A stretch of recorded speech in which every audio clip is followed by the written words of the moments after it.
There's nothing worse as being a leader and then setting someone up for failure. You don't know you're doing it. So what's your thoughts on like promoting within, bringing people from without? How do you help your clients tackle that? Great question. One of the, if you go to Jim Collins, this idea of good to great, one of the things that Jim Collins will say when he studied great organizations, they had rigorous standards. And leadership is understanding rigorous standards. I think sometimes it's difficult for leadership and leaders and the doctored owners to see that one of the greatest things you can do for your team is to have rigorous standards. And if the person doesn't meet the position, everybody gets hurt.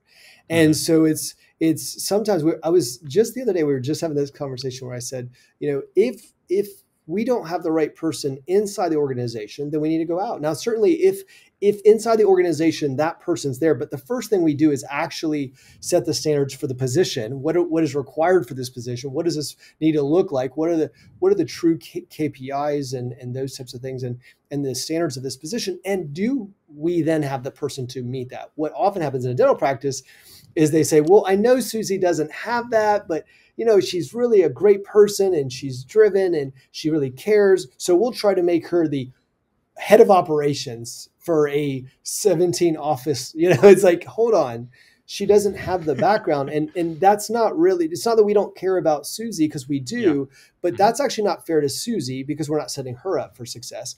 And then we're not helping the rest of the organization, because the best thing we can do from the organization is to make sure that we put the organization on the right path. And so what I would say is that inside the organization, we look at that position. We look at what's required of that position.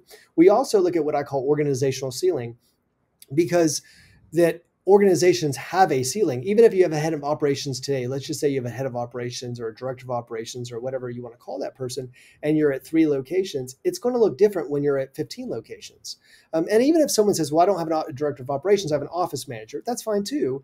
Still, you're going to hit a level of growth where you say, we cannot grow with our current leadership team, with our current executive team, whether even that's 3 people or whatever it ends up being. So when you get to that place, I also think when you hire that person or put that person in that role, you also have to think about long-term.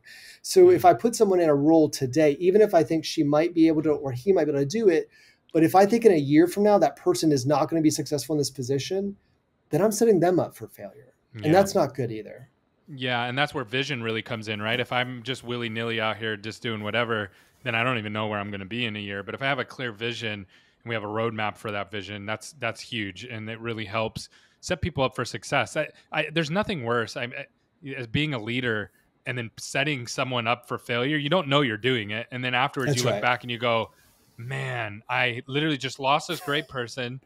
It was my fault because I put him into a position, and it feels, I don't think anybody likes that. There's nobody who enjoys that, but it happens all the time.